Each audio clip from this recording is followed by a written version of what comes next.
ہر مسجد میں 3-4 ایسے بندے لازمی ہوتے ہیں جو امام کے ساتھ مفت کی دشمنی پالتے ہیں۔ مسجد کا امام ہونا بھی عجیب منصب ہے۔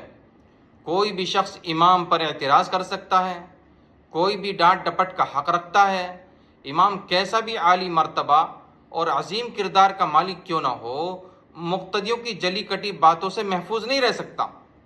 آج ہی سے نہیں، یہ اللہ کے نبی صلی اللہ علیہ وسلم کے زمانے سے ہوتا چلا آ رہا ہے۔ حضرت سعد بن ابی وقاص رضی اللہ عنہ کتنے جلیل القدر صحابی ہیں، اور اللہ کے نبی صلی اللہ علیہ وسلم کی خدمت میں دینی تعلیم حاصل کی ہیں، حدیثیں سیکھی ہیں، اور پہلے اسلام لانے والوں میں سے ہیں، اور عشرہ مبشرہ میں سے ہیں۔ اللہ کے نبی صلی اللہ علیہ وسلم نے جن کو دنیا ہی میں رہتے ہوئے جنت کی خوشخبری سنا دی تھی اور فرما دیا تھا کہ جنت والے ہیں، رسول اللہ صلی اللہ علیہ وسلم جنہیں اپنا ماموں فرما رہے ہیں، ان کے حق میں قرآن کی آیتیں نازل ہو رہی ہیں۔ یہ واحد ایسے صحابی ہیں جن کے لیے رسول اللہ صلی اللہ علیہ وسلم نے اپنے والد اور والدہ کو جمع کرتے ہوئے فرمایا، فداک ابی و امی، تجھ پہ میرے ماں باپ قربان ہوں اے سعد، جن کے دل میں کسی مسلمان کے لیے بغض اور حسد نہ تھا، جو مستجاب الدعوات تھے، یعنی جو کچھ اللہ سے دعا کرتے تھے اللہ رب العزت ان کی دعا کو قبول فرماتا تھا۔ رسول اللہ صلی اللہ علیہ وسلم کی معیت میں تمام تر غزوات میں شریک رہے، راہ خدا کے پہلے تیر انداز ہیں۔ خود رسول اللہ صلی اللہ علیہ وسلم ان کو سالار لشکر مقرر فرما رہے ہیں اور روانہ فرما رہے ہیں۔ بہت سی فتوحات ہوئی ہیں، لیکن جب امارت کوفہ کے دوران آپ مسلح پر کھڑے ہوتے ہیں، وہاں کے امام بنتے ہیں، تو کوفہ والوں کے اعتراض کا محور بن جاتے ہیں۔ کوفہ والے حضرت عمر فاروق رضی اللہ عنہ کو شکایت بھجواتے ہیں۔ ان میں سے ایک شکایت یہ بھی ہوتی ہے کہ سعد بن ابی وقاص رضی اللہ عنہ کو نماز پڑھانی نہیں آتی ہے، ٹھیک سے نماز نہیں پڑھاتے۔ بتائیے، وہ شخص جس نے نماز اللہ کے نبی صلی اللہ علیہ وسلم سے سیکھی، اس شخص کی نماز پر دیہاتیوں کا اعتراض ہے۔ بالکل آج جیسے حالات کا منظر کہ آج کے ائمہ نے نماز اگرچہ براہ راست رسول اللہ صلی اللہ علیہ وسلم سے نہیں سیکھی، مگر رسول اللہ صلی اللہ علیہ وسلم کے اقوال سے سیکھی ہے۔ علماء کو نشانہ تنقید بنایا جاتا ہے۔ بہرحال جب حضرت سعد بن ابی وقاص رضی اللہ عنہ کی شکایت حضرت عمر فاروق رضی اللہ عنہ تک پہنچتی ہے، تو عمر فاروق رضی اللہ عنہ تحقیق احوال کے لیے کوفہ والوں کی طرف محمد بن مسلمہ اور عبداللہ بن ارقم کو بھیجتے ہیں، جو ایک مسجد میں جا کر حضرت سعد بن ابی وقاص رضی اللہ عنہ کے بارے میں پوچھتے ہیں۔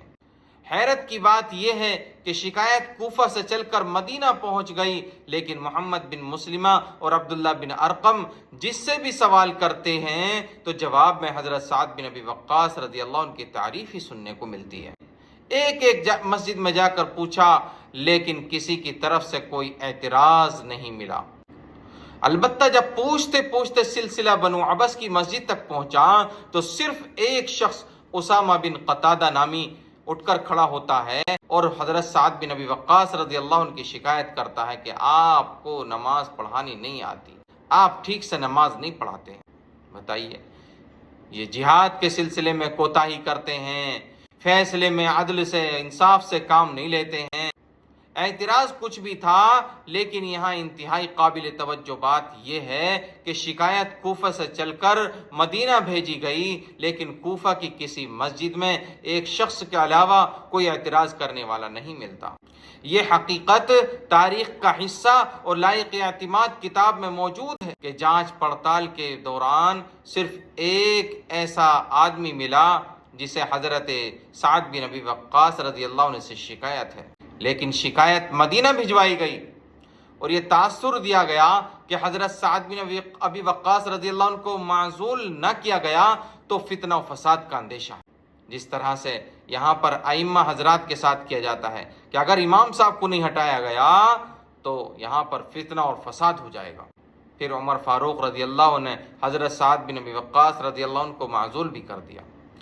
اس حقیقت کے پیش نظر یہ کہنا ہرگز بے جا نہ ہوگا، بعض اوقات صرف ایک یا دو افراد یا مقتدیوں کو امام سے شکایت ہوتی ہے، لیکن ان کا پروپیگنڈا اتنا شدید ہوتا ہے کہ وہ دوسروں کو یہ باور کرانے میں کامیاب ہو جاتے ہیں کہ یہ شخص اس منصب کے لائق نہیں ہے۔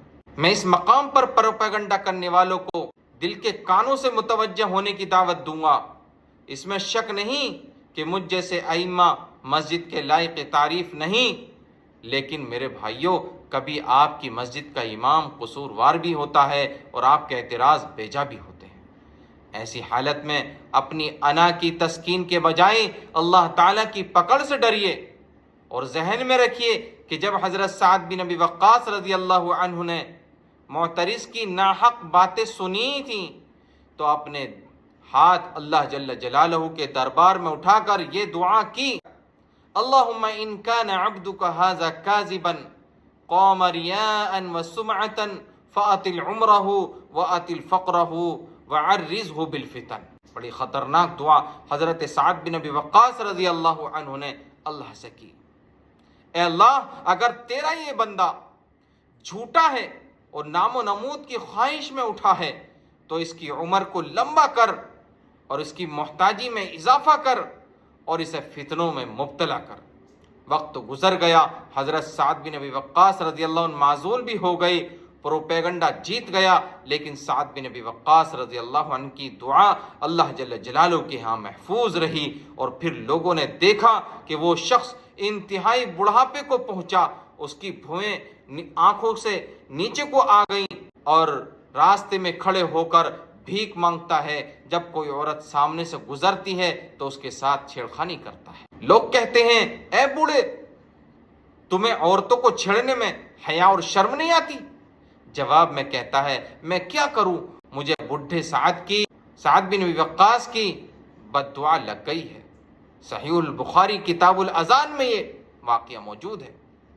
آج کے دور کا کوئی امام حضرت سعد بن ابی وقاص رضی اللہ عنہ جیسا تو نہیں ہے، لیکن کسی بھی مسلمان پر ناحق اعتراضات کرتے وقت اللہ تبارک و تعالی کی پکڑ کو بھول جانا انتہائی بد نصیبی کی علامت ہے۔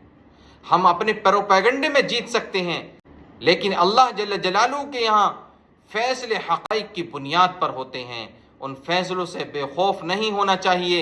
اللہ تعالی ہمیں مسجدوں کے نظام میں بہتری لانے کی توفیق بخشے، اور مسجد کے امام اور خطیب اور انتظامیہ میں سے ہر ایک کو اپنی ذمہ داری سمجھنے کی اور اسے حتی المقدور نبھانے کی توفیق عطا فرمائے۔